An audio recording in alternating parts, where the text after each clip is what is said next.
Welcome to Seven Rivers Sports here on KQEG. I'm your host, Terry Erickson. Each week, an inside look into sports, into wellness, into fitness. Well, today, a special show. We bring back a 1992 graduate of Onalaska High School, where he starred in baseball and basketball. Got to know him through the club, and we're going to learn a little bit more about him and what he's doing now. Our guest today, Brian Bott. Welcome to the show, Brian. Good to be here, Terry.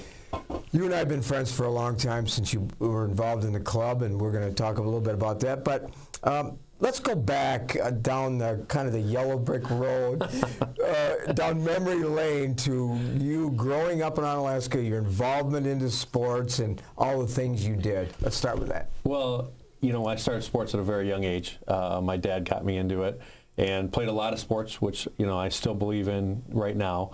When I was young, I played, you know, Royal Baseball and you know, Travel League Baseball is a lot different back then than it is now. And so, you know, we played kind of around the city and whatnot, and played for the Royal Basketball program, played flag football and whatnot. Everything was up in Onalaska, coached by, I was very fortunate to have a lot of young, you know, coaches, you know, the Englishes and guys like yourself and Mike Freeze and Mike Andre and guys like that really instilled good work habits in me when I was a young athlete, but also really made my playing days very enjoyable.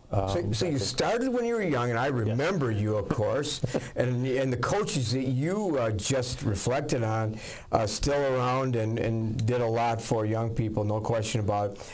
On to high school, where you were an exceptional athlete. You played basketball. I remember playing the Rangers versus the Hilltoppers. Played baseball against our son Josh.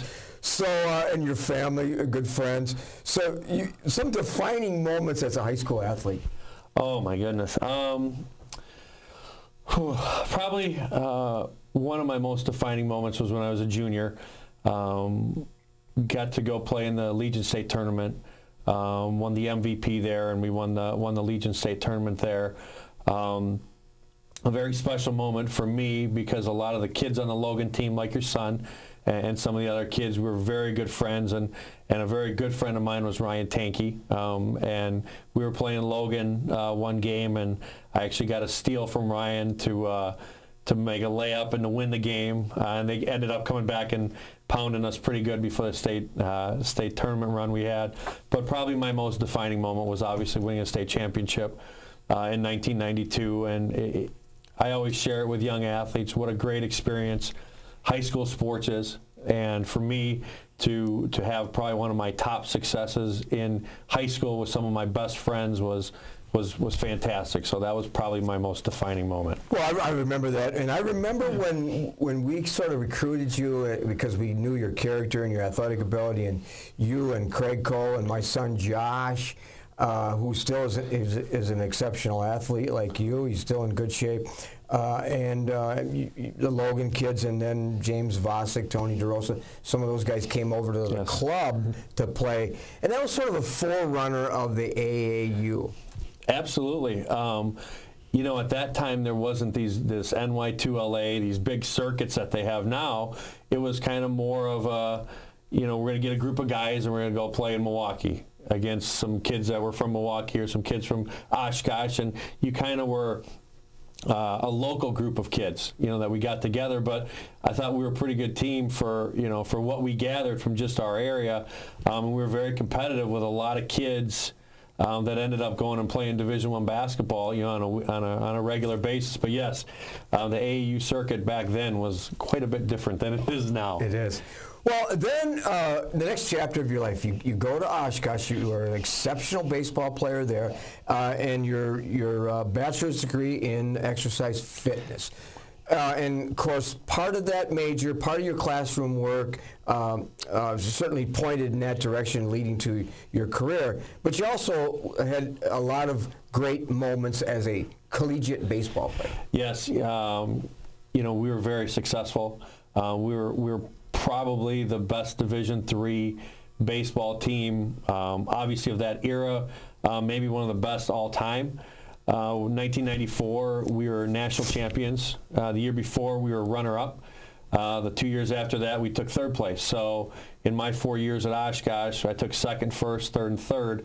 And I think one of the things, if I ever go back on my athletic career, I don't look back at the point score and things like that. I look at myself as a tough athlete, and the defining thing from that is when I was at Oshkosh, I played every inning of every game for 4 years, and I think I'm the only player in Oshkosh history, maybe in Division III history, to do that. I never missed a game or an inning. Wow. Without redshirting. We just found a record in this country, I believe, and I'm gonna Google that just to see if anyone else, which I really rather doubt. And then you were sort of introduced that you're major to strength and conditioning as a sort of a part of your major, weren't you? Yes. So I was really looking for what I wanted to do. I knew I wanted to coach. I knew I wanted to work with young athletes, or high school, college, whatever it was. I just knew I wanted to work with athletes, and I really found a home in the weight room. It was my junior year. Really understood the benefit it was going to do for my body as a player, and we were just starting out at Oshkosh. It wasn't like it is now. We have 3 or 4 strength coaches. Really didn't have anybody, and our track coach was kind of overseeing it, and I just said, hey, can I volunteer and help out and just learn? And that's really where my strength and conditioning career started. I did it, didn't get paid. Got up at 6 in the morning to work with the football players. Some were my, good friends that I hung out with on the weekends. But at the end of the day, I really wanted to be in that profession as I learned more about it. And so I knew that the only way to do it was to get experience. And on to North Dakota. Yes, I took a pit stop at UWL. Did an internship at UWL for 3 months, and then got a master's degree at the University of North Dakota, where I was a graduate assistant there. So graduate assistant means you get your college paid for, but you don't get a lot of pay for the work you're putting in. So it's kind of a trade-off. My hours were about 5:30 in the morning, working with football players, basketball players. I worked with volleyball, swimming and diving, baseball, women's basketball, men's hockey. Did that till about 6 in the afternoon, between program design, training athletes, meeting with athletic trainers, and then from like 7 o'clock at night till 10 o'clock at night, I went to class 3 nights a week. And so it's really, there's not a lot of time to do anything else but get your degree and just learn as much as you can, which I loved. Boy, what a great opportunity. Again, you worked with multiple sports, including men's basketball, swimming, hockey, and so on. And then in 2000, you back to the state of Wisconsin as assistant strength and conditioning coach at the University of Madison. How did that open up? Oh, my gosh. So when I was at Oshkosh, my baseball coach, Tom Lechner, his wife was married to his wife's sister was married to John Detman, who was a head strength coach at Wisconsin. So I had been introduced to John about 1996 when I was a baseball player. I went down there to visit for like 3 hours just to see what Division I strength and conditioning was all about. And it was, everything you could imagine. And so, from that point on, I started sending John resumes. So anytime I got a new assignment at North Dakota, I'd send him a new resume, even if it was taking over the men's basketball program. So one line in my resume, I sent him one because I knew that's where I wanted to work. And so after the Rose Bowl of, I believe it was 2000, the Stanford Rose Bowl, Ron Dayne's last game, I got a call about end of April, and it was John saying, I have an open position, and I usually like to go through the resumes of people I already have before I start to open a job, and half the ones I have here are yours. So, here's a lesson for young people watching the show this week: persistence in a professional, subtle way to make sure that they knew that you improved your resume and your level of interest was climbing. Exactly. I knew that's what I wanted to be, and he said, so half the resumes here are yours. So it appears to me you want to work here. So he said, I'd like to bring you in next week for an interview. And this was a Wednesday night that he called me. And I said, you know what, I have to work till 4 tomorrow. I'll see if I can get off. I'll be in my car. I'll drive all the way to Madison, and I'll do my interview tomorrow morning, or on Friday morning. And he said, well, I said, I'll get my own hotel. You don't have to worry about it. And drove there, did my interview, and ended up getting the job. And you were probably hired right after the interview. But we're going to talk when we come back about all the things you did. But it's amazing when you look at your responsibilities and the people that you impacted in terms of your training, conditioning, all the things you did year-round, you went to several bowls. Before we take a break, you went to the Rose Bowl, Capitol, Outback Bowl, Music Bowl, Sun Bowl. What was your favorite? Well, the Rose Bowl. Rose Bowl. Yeah. You went 3 times. You went to the Rose Bowl. 3 times in a row, but we never won. The Rose Bowl is so special. It really is. It's, to go 3 years in a row, people would be like, and I hear fans a lot of times say, well, we were just there. And I would take going to the Rose Bowl every year. It was just unbelievable. The people there are so genuine, and they're so giving, and they really take great care of you. The field is everything you can imagine. I mean, it's beautiful. You walk out for the second half, and the sun's going down over the mountains, and so it's what we see. Most of us get to see it on TV, the Rose Bowl parade, the Rose Bowl. By the way, that's on my bucket list to someday go to the Rose Bowl. But time is running out, so we'll have to do that before too long. Absolutely. Huh? You should go, Terry. You love it. It's unbelievable. I'm sure I would. Well, we're going to come back. We're going to talk more. We're going to talk about his newest venture in Madison, and you'll really be interested in this, his Performance Center. We'll take a quick break. We'll come back with more with Brian Bott right after this. With our busy lives, it's a comfort to know that we can still remember loved ones in a traditional way with a monument. Lewiston Monuments in Lewiston, Minnesota has been helping families purchase a monument for over 4 generations. You'll find a large selection of beautiful granite, marble, and bronze monuments, all at competitive prices. And they're a full-service company, so they also do straightening, cleaning, and repair of monuments. Stop in or call for a no-obligation consultation, or visit lewistonmonument.com for more information. At Schneider Heating and Air Conditioning, we have assembled a championship team who listens to what your needs are. We install carrier comfort systems that improve the comfort, efficiency, and the air quality of your home and workplace. We serve you with highly trained technicians who are prompt, friendly, and honest. For Gold Star treatment, turn to the experts, Carrier and Schneider Heating and Air Conditioning. Schneider Heating and Air Conditioning, your comfort is our business. Welcome back to Seven Rivers Sports. I'm your host, Terry Erickson. Today, a special guest, Brian Bott from the Hilltopper athletic program, graduated in 1992 and now lives in Madison, worked at the university, and now has a performance center. But before we move into that, before we took a break, we talked about your experiences with the University of Wisconsin Madison Badgers as a strength and conditioning coach and going to all the different bowls. But you worked with over 100 athletes that signed NFL contracts. You worked in various sports. You worked with players like Jamar Fletcher and Jimmy Leonard and Russell Wilson and so on. And I assume you customized individual workouts and training for all of those guys. A lot of our programs for our football guys were based off their positional needs. And so, we're gonna look at different movements for our running backs that we look for our offensive linemen. A lot of our base strength work, though, is very similar because at the end of the day, all the guys need great lower body strength. They need a good core strength, and they need good shoulder stability. And a lot of that stuff that I rattle off is more for prevention of injuries than just all-around strength development. Once you get out of the field, when you start doing more movement-based stuff, that's when we really started to kind of tap into the movements that a running back has to do. Some of the movements that the quarterbacks have to do.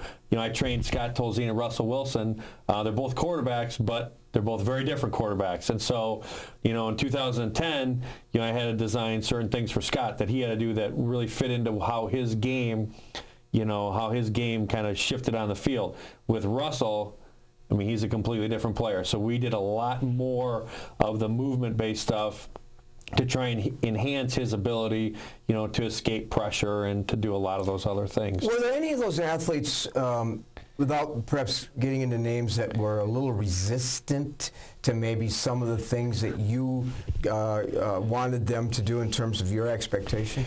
I think what you have with college athletes is you have guys from so many different backgrounds. And so the first goal when the kids come in is to truly try and meld them into what we want to do at Wisconsin. And I think everybody knows we're going to be a blue-collar group. We're going to be a very hard-working group, and we're going to come to the gym or come to the practice each day, and we're going to work extremely hard. Some kids come from a background where they're not expected to work as hard in practice every day. Some kids come from a background where they know nothing but that mentality, and so you kind of weed it out a little bit in the recruiting process, because you can kind of tell the kids that are going to fit your program. And I know back when Coach Bielema was there, he did a great job with that. Barry obviously setting the tone for that, and now Paul of what Wisconsin players are. But yes, you're always going to have kids like that, and you educate them. Yeah, in certain ways. You have to educate them. And inspire and motivate and educate them, of course. So, unlike years ago when coaches had played a pretty big role in deciding when players would play and when they would come back and so on, nowadays, of course, that doesn't happen. But you worked with, as you said, Brett Bielema and Barry Alvarez and Kevin Cosgrove and so on. And I'm sure they were supportive, and they were a good group of coaches to work with. Fantastic. Starting with Coach Alvarez when I was there in 2000, and then when he turned over to Coach Bielema, very supportive of the strength and conditioning program. Basically saw it as an offshoot of their, coaching group. So we were treated as basically like positional coaches. We were a part of the staff. Coach Detman sat in on a lot of the staff meetings. And then when Coach Herbert took over, actually both of us sat in on some of the staff meetings.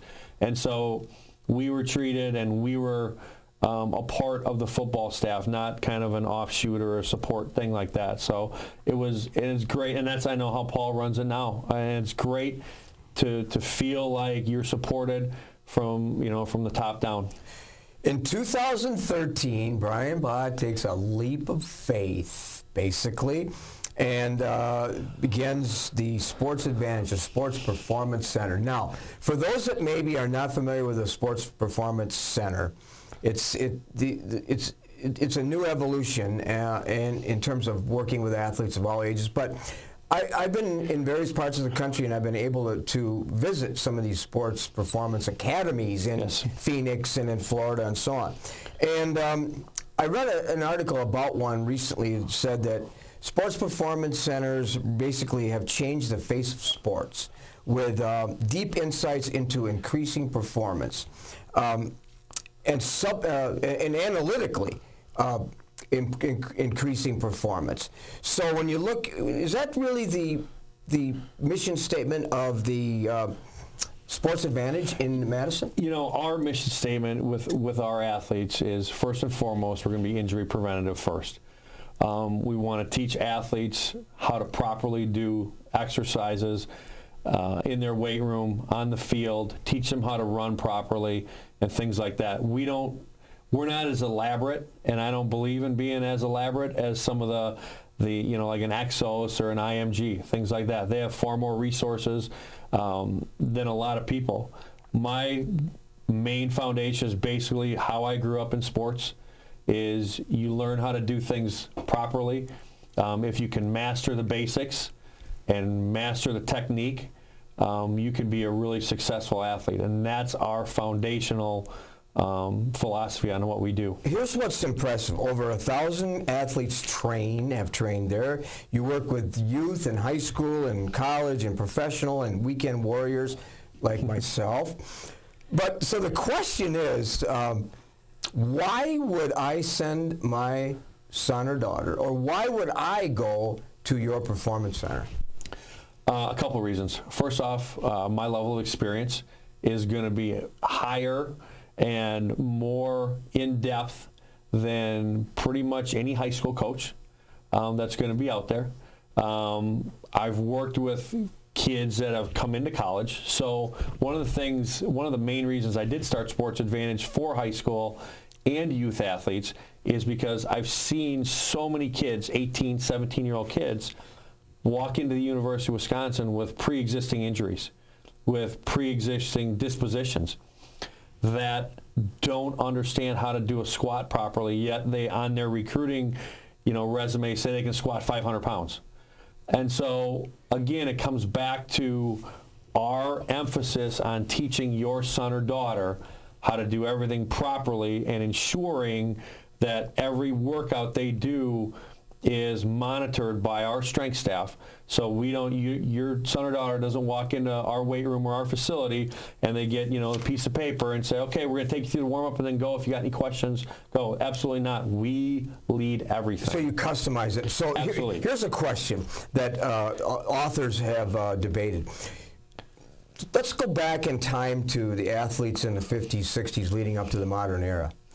If those athletes had the same opportunities with sports science and performance centers and all the things that we do now analytically and so on, could those athletes be as good as the athletes today? Oh, Terry, you sound like my two kids when we argue about who's better, LeBron or Michael. In my opinion, yes. In my opinion, yes. I think that athletes nowadays are given more tools. They're given more tools, not only in training, but also recovery. I mean, you hear stories of what some of these pro athletes have as far as, I was just at Kevin Zeitler's house this weekend for a Browns game, and in one of his rooms in his house, he actually has a massage table where a massage therapist comes out to his house to give him a sports massage every week, which 20 years ago would probably be unheard of. And so the evolution has really changed how these athletes not only can develop from a training application, from a nutritional application, from a supplementation, and then also from a recovery. So all those things added gives these guys the opportunity. So I would come to your performance center basically for a couple of reasons. You sort of mentioned them. But if I'm a young athlete, I want to go from a sub maybe to a starter, from a starter to an all-conference performer, from an all-conference performer perhaps to a collegiate athlete, and so on. So it's all about getting a little bit of an edge, to use the experts and the professionalism that you have to take me to a level that I never thought I could arrive at. Absolutely. Because we're able to take the athlete where they're at and understand, we take them through an assessment. The first thing they do, the functional movement screen and then some other assessments. And then we look at where their inadequacies are. And so we'll build on their strengths. Because one thing I don't believe in is negating their strengths. Well, they're already good at this, so we're going to attack this. No, I think certain athletes have certain strengths that if you keep enhancing them, they're only going to get better. But catching those weaknesses up to where they need to be in kind of the norm, that's where I think you can really make some big jumps with young athletes. So somebody in the 60s like me, that's a weekend warrior, still runs a lot of races and tries to stay fit, tries to stay ahead of the biological clock. I come to you and say, I'd like to increase my competitive level. I'd like to be faster, stronger, healthier than I currently am. What would you say to me? Right now or back in 1960? Is there any hope for somebody like me? It's very interesting because we also have adult classes. So we have our adult boot camps that are periodized for our adults. So in other words, it's not your traditional boot camp where every time you come in, you're doing burpees and wall balls and stuff like that. Everything is periodized so we don't have an overtraining, because with our older adults, the overtraining effect can really be detrimental. So we really have to watch that as well. It's very similar to training our young athletes. Take us through a virtual tour of your building. So we actually have 4 long 120-foot bays, so they're long this way, and then we have the walls knocked out. So you walk in the door, you kind of go down a hallway, and on the hallway you'll see some of the NFL athletes I've trained: Travis Frederick, Joe Thomas, Russell Wilson, Kevin Zeitler, stuff like that. You'll see pictures of our high school athletes that have gone on to play, college sports. We've had numerous kids that have done that. You walk in and we have a weight room. It's very, I believe in free weights for stability and balance. And so you have the weight room, and then to the left you have a big turf plate where the kids can run. The turf area is bigger than the weight room area because, to me, if an athlete can't move, he can't play. So I want to show people that we're putting emphasis on the movement application. We just added another bay. So we have a little doorway that you walk through. And it's another 120-foot long, about 30-foot wide turf pallet. It's got 2 batting cages in there because we just started a baseball academy as well. So we have 6 baseball teams that now operate under Sports AdvantEDGE.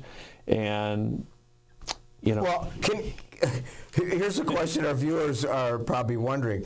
Can you take that model and build one in the lacrosse area? I would love to. I would absolutely love to. Because I've talked to a few people. People have asked me, and you know, I have two guys on my staff that actually played baseball at UW Lacrosse, Lucas Kolash and Nick Perrick. They're on my staff. They do strength and conditioning and baseball. And you know, someone give me a call and we'll talk about it. I would love to. It'd be nice for we have 15 grandchildren that could benefit from Sports Advantage from the Performance Center. Look, before we close, you mentioned on your hall you have pictures. You mentioned the pictures of high school athletes and the college athletes, pro athletes, and so on. What about the wall that you'd have people in their 60s, the baby boomers that would appeal to people like me when I would walk in? I think you forgot that wall. That goes on our Instagram page. We have a lot. We do a lot with our Instagram page with all of our, what we call everybody athletes. So, you know, we had a lady a year ago who ran her best 5K ever in some race and didn't run one time. She just was training at our facility. So I think that says a lot, because I think everybody, as you would probably say, you know, in order to run a better time, I need to run more. And she didn't run one time. She just did our boot camps. Oh, awesome. Yeah. So, anyway, our guest today, Brian Bott, we look back at his career at Onalaska and all the things he's done, and an impressive career, now owner of Sports Advantage in Madison. And how do they find out more about that? So our website, www.sportsadvantedge.com. We have an Instagram site at Sports Advantage. We also have a YouTube site. It's actually Brian Bott Training. So we have a lot of different ways, but our website, www.sportsadvantedge.com. Or if people are interested, they can always call our number, 608-513-6917. And now the show will be on YouTube, yes. So this will be connected to that. So now you're going to be famous throughout the world. Awesome. By being on the show. Well, it's been a pleasure to reconnect with you again, yes. And so thanks for being on the show. We appreciate it, and good luck with your new adventure. Appreciate it. All right, we'll be back with film clips on a recent game right after this. At Schneider Heating and Air Conditioning, we have assembled a championship team who listens to what your needs are. We install carrier comfort systems that improve the comfort, efficiency, and the air quality of your home and workplace. We serve you with highly trained technicians who are prompt, friendly, and honest. For Gold Star treatment, turn to the experts, Carrier and Schneider Heating and Air Conditioning. Schneider Heating and Air Conditioning, your comfort is our business. When you're faced with the decision of selecting a monument to honor someone dear to you, call Lewiston Monuments for a no-obligation consultation. Lewiston Monument is a full-service monument company, serving families in Iowa, Minnesota, and Wisconsin for over 4 generations. You'll find beautiful granite, marble, and bronze memorials, all at competitive prices. Their experts can help you design the perfect and unique memorial. Lewiston Monument. Call today or on the web at lewistonmonument.com. Well, it was a packed house on Thursday at the Logan Fieldhouse. The Logan Rangers versus crosstown rival, the Central Red Raiders. The Rangers started strong, taking a 10-5 lead with senior Kelvin Maven hitting 2 of his 4 3-pointers. That was the last Logan lead as the Red Raiders took a 15-13 lead midway through the first half and led 31-23 at intermission. The second half was all Central as they scored 28 of the first 32 points, holding the Rangers to just 12 second-half points. Central was led by senior Noah Parcher with 21 points, 9 rebounds, and 6 assists. Johnny Davis scored 17 points, while Jordan Davis totaled 8 points. Terrence Thompson had a game-high 11 rebounds. Logan was led by Kelvin Maven with 13 points. Junior Jackson Hamilton chipped in 10. The Rangers dropped to 3-9 and will travel to GET on Thursday. Central moves to 8-1 and will host Onalaska on Friday. We will be there to bring you that game. Final score from Logan, Central 74 and Logan 35. Well, we were back at the Logan Fieldhouse on Friday for the girls' version of this intra-city matchup. A good crowd on hand to watch this classic matchup with first-year head coach Abby Weidman leading the Rangers and second-year head coach Cortell Roberson in charge of the Lady Red Raiders. Central built an early 31-13 lead into the halftime break. Logan's offense came alive in the second half as turnovers were minimized and the transition game caught fire. The Rangers were led by Jenna Davis with 17 points, 12 of those coming in the second half. Claire Borsheim scored 13 and had an impressive floor game. Central was led by 12 points from senior Heather Opitz. The Red Raiders moved to 4-7 and will host Onalaska on Friday as part of a doubleheader. The 2-10 Rangers are at Oaklawn North on Tuesday and return to conference play, hosting the Holman Vikings on Friday. Final score from Logan, Central 50, Logan 35. Well, that's it this week here on Seven Rivers Sports. I'm your host, Terry Harrison, hoping you will have an active and a healthy week ahead.